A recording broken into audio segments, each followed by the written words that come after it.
OCR Maths and Stats differentiation techniques for C3 and C4.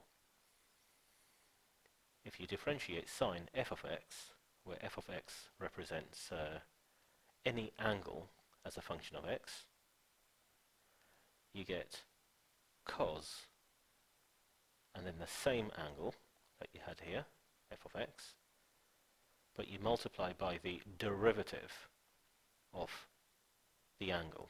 So whatever function of x represents the angle here, you differentiate that and you multiply that by cos f of x.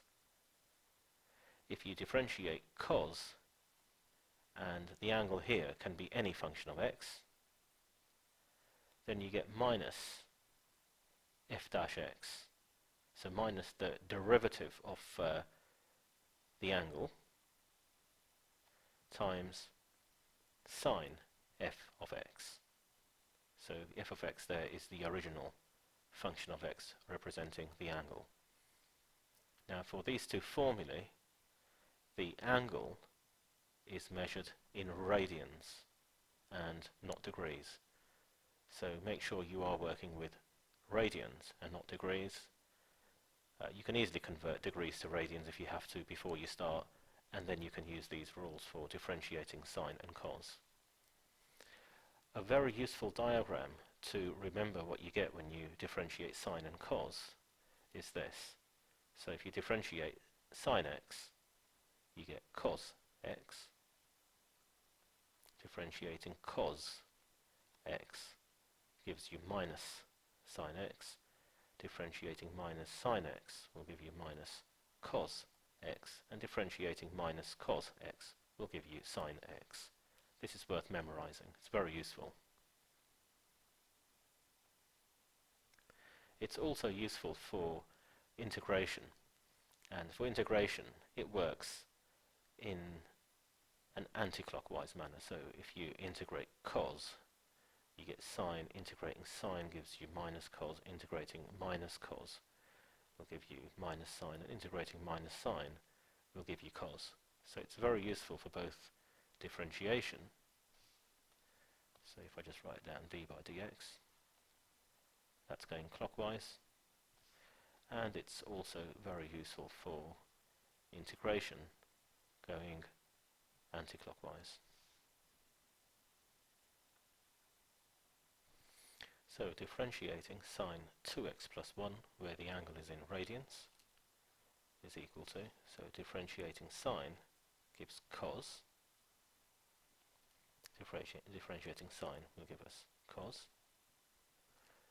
So we have cos, and this is the original angle that we started with, which will go here.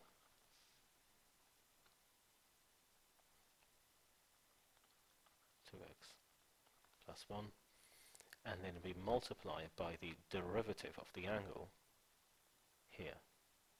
So if I differentiate the angle, so differentiating 2x plus 1 gives 2.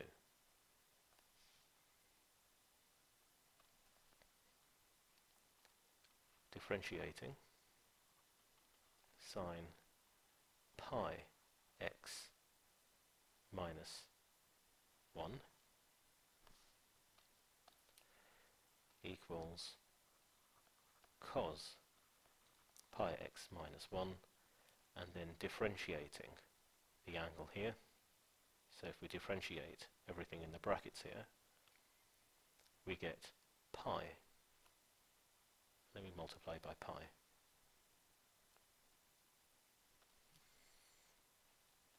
Differentiating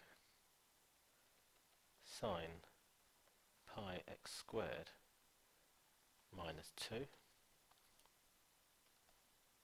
So differentiating sine will give cos pi x squared minus 2, and then we multiply by the derivative of the angle, so we get 2 pi x. In this example we're differentiating minus 2 sine 1 minus x. So looking at the diagram here, if we differentiate minus sine some function of x here, the result will be minus cos times minus cos some function of x. So we have minus 2 cos 1 minus x, and then this part here, f dash x, if I differentiate the angle, so differentiating 1 minus x will give minus 1. We can put that minus 1 there, so it's like we're just multiplying all these. That gives 2 cos 1 minus x. The reason in this example why you don't have a minus here now, so if you think, well, I started off with a minus sign, some function of x, like this, then the result should have had minus cos, and there's no minus cos here. There was a minus cos, there was the minus, but it cancelled with the minus 1 there that came from differentiating the angle. So if we look at a slightly different example, so if we differentiate minus 5 sine x squared plus 1, it's minus sign gives us minus cos, so there's the minus, we'll have a 5 in there, cos, the original angle there, and then if we differentiate the angle we get 2x, which is this part here, differentiating the angle, we get 2x, so that goes there, and then simplifying gives minus 10x cos x squared plus 1. And in all of these examples, the angles are in radians. Differentiating minus cos 2x, so if we differentiate minus cos, we're here, and that will give sine,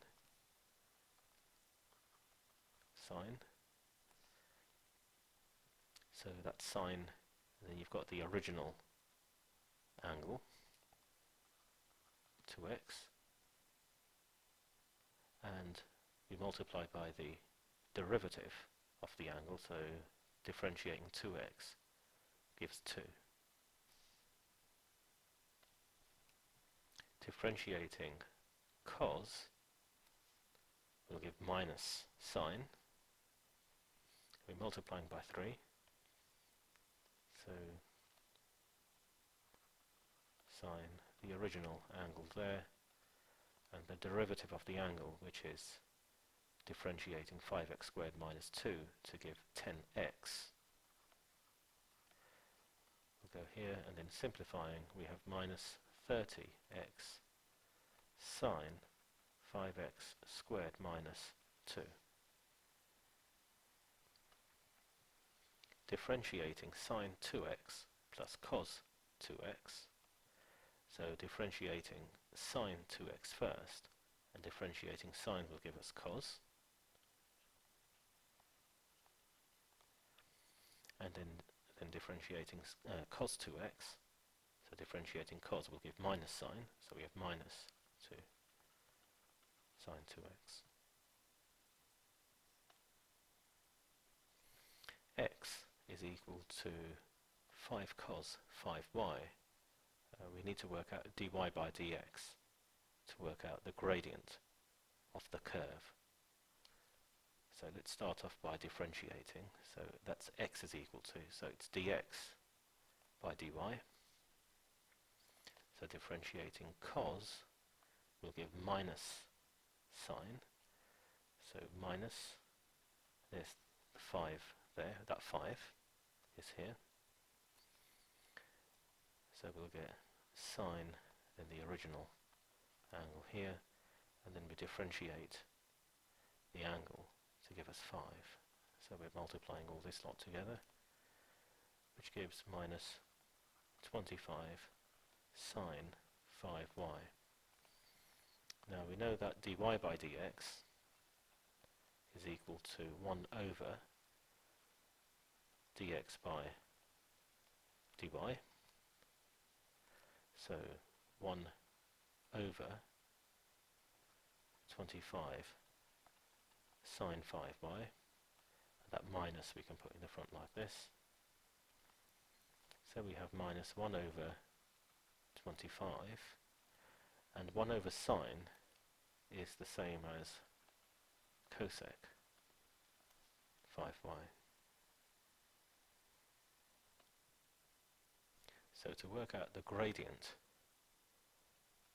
of the curve at any point, you would use dy by dx, which is equal to minus 1 over 25 cosec 5y. This is what you would use. So you would take the y-coordinate of any point on the curve and substitute that value into here, and then from there you can work out the gradient of the curve. And the angle is in radians. You would not use this derivative to work out the gradient of the curve or the gradient of the tangent to the curve.